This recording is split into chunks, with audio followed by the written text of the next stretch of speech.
नमस्कार दोस्तों, मैं हूँ प्रिया और आप सभी का एक बार फिर से स्वागत करती हूँ आपके अपने चैनल भक्ति मंत्र में। दोस्तों, जीवित पुत्रिका व्रत यानी जीवित संतान के लिए रखे जाने वाला व्रत है। ये व्रत वह सौभाग्यवती स्त्रियां रखती हैं जिनको संतान होती है। साथ ही जिनकी संतान नहीं है वो भी स्त्रियां पुत्र की कामना के लिए इस व्रत को करती हैं। दोस्तों, कई महिलाएं ऐसी भी हैं जो पहली बार जितिया का व्रत निर्जला रखेंगी। उन्हें ये कठिन व्रत अधिक कठिन लग सकता है। ऐसे में स्वस्थ रहते हुए आप बिना किसी परेशानी में पड़े उपवास कर सकते हैं। आप जितिया पर्व से पहले सरगही में नारियल का पानी, केला, छेना, रसगुल्ला, दही, गुड़ खाकर अगले दिन की भूख प्यास पर नियंत्रण कर सकते हैं। व्रत खोलते वक्त खट्टे फलों के सेवन से बचें। ऐसा नहीं करने से उल्टी हो सकती है। व्रत खोलते समय सबसे पहले आप चाय या कॉफ़ी का सेवन न करें। ऐसे में आपको एसिडिटी की प्रॉब्लम हो सकती है। इस व्रत में महिलाओं को एक दिन पहले से तामसिक भोजन जैसे प्याज, लहसुन, मांसाहार आदि का सेवन नहीं करना होता है। कहीं कहीं नहाए खाए के दिन मछली खाने की भी परंपरा है। जो महिलाएं जितिया व्रत रखती हैं वे एक दिन पहले कांदा की सब्जी, नौनी का साग, मंडुआ की रोटी खाती हैं। इसके बाद अष्टमी तिथि को उपवास करती हैं। दोस्तों, अश्विन मास के कृष्ण पक्ष की अष्टमी को माताएं अपनी संतान की दीर्घ आयु की कामना करके इस व्रत को करती हैं। इसकी पूजा शिव जी को प्रिय प्रदोष काल में करनी चाहिए।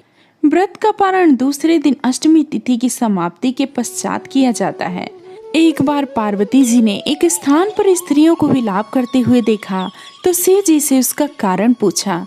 शिव जी ने बताया कि इन स्त्रियों के पुत्रों का निधन हो गया है, इसलिए ये विलाप कर रही हैं। पार्वती जी बहुत दुखी हो गईं। उन्होंने कहा कि हे नाथ, एक माता के लिए इससे अधिक हृदय विदारक बात क्या होगी कि उसके सामने उसका पुत्र मर जाए। इससे मुक्ति का कोई उपाय हो तो कृपा करके आप बताएं। शिव जी ने कहा कि हे देवी, जो भी धाता द्वारा रचित है उसमें हेर फेर नहीं हो सकता, किंतु जीमूत वाहन की पूजा से माताएं अपनी संतान पर आए प्राणघाती संकटों को भी टाल सकती है। जो माताएं अश्विन मास की कृष्ण पक्ष की अष्टमी को जीमूत वाहन की पूजा विधि विधान से करेगी उसकी संतान के संकटों का नाश होगा।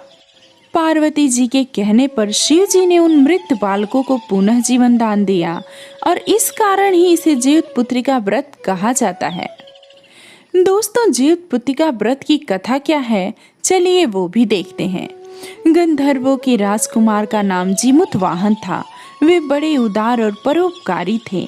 जीमूत वाहन के पिता ने वृद्धावस्था में वानप्रस्थ आश्रम में जाते समय इनको राज सिंहासन पर बिठाया, किंतु इनका मन राजपाट में नहीं लगता था। वह राज्य का भार अपने भाइयों पर छोड़कर स्वयं वन में पिता की सेवा करने चले गए। वन में ही जीमूत वाहन को मलयवती नामक राजकन्या से भेंट हुई और दोनों में प्रेम हो गया।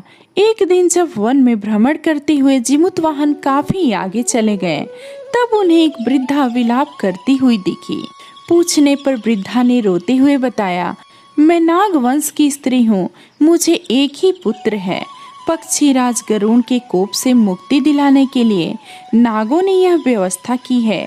वे गरुड़ को प्रतिदिन भक्षण हेतु एक युवा नाग सौंपते हैं। आज मेरे पुत्र शंखचूर्ण की बलि का दिन है। आज मेरे पुत्र के जीवन पर संकट है और थोड़ी देर बाद ही मैं पुत्र विहीन हो जाऊंगी। एक स्त्री के लिए इससे बड़ा दुख क्या होगा कि उसके जीते जी उसका पुत्र न रहे। जीमूत वाहन को ये सुनकर बड़ा दुख हुआ।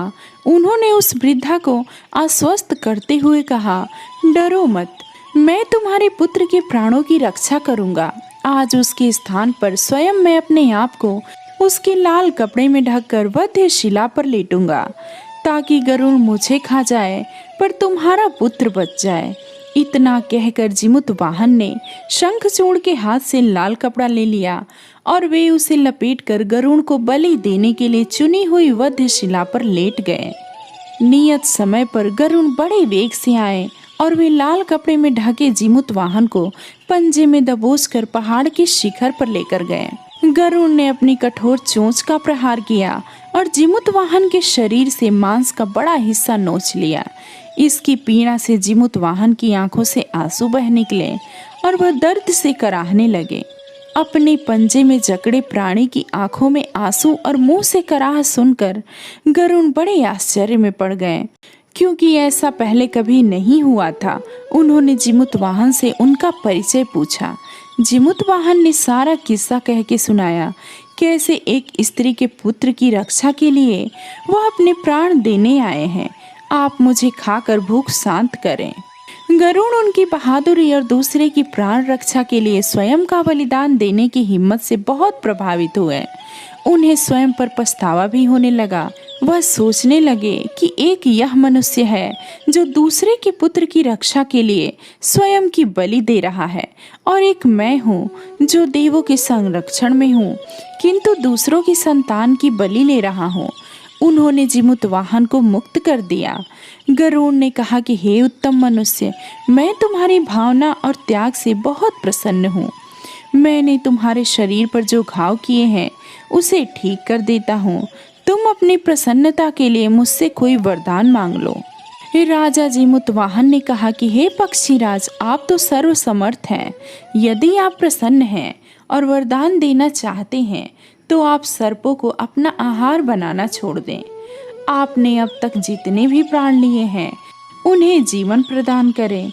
गरुड़ ने सबको जीवन दान दे दिया और नागों की बलि न लेने का वरदान भी दिया। इस प्रकार जिमुतवाहन के साहस से नाग जाति की रक्षा हुई। गरुड़ ने कहा, तुम्हारी जैसी इच्छा है वैसा ही होगा। हे राजा, जो स्त्री तुम्हारे इस बलिदान की कथा सुनेगी और विधि पूर्वक व्रत का पालन करेगी, उसकी संतान मृत्यु के मुख से भी निकल के आएगी। दोस्तों, तब से ही पुत्र की रक्षा हेतु जिमुतवाहन की पूजा की प्रथा शुरू हुई। ये कथा कैलाश पर्वत पर भगवान शंकर ने माता पार्वती को सुनाई थी। जीवित पुत्रिका के दिन भगवान श्री गणेश, माता पार्वती और शिव जी की पूजा एवं ध्यान के बाद ये कथा अवश्य सुननी चाहिए। तो दोस्तों, मैं उम्मीद करूंगी आज की ये कथा आपको जरूर पसंद आई होगी। आप अपने विचार कमेंट में जरूर बताएं। दोस्तों, अगर आप मेरे चैनल पे नए हैं तो वीडियो को लाइक करें, शेयर करें। साथ ही अगर कोई सुझाव हो तो कमेंट करके वो भी बताएं। दोस्तों, मिलते हैं कुछ और नई जानकारी के साथ। तब तक के लिए राधे राधे।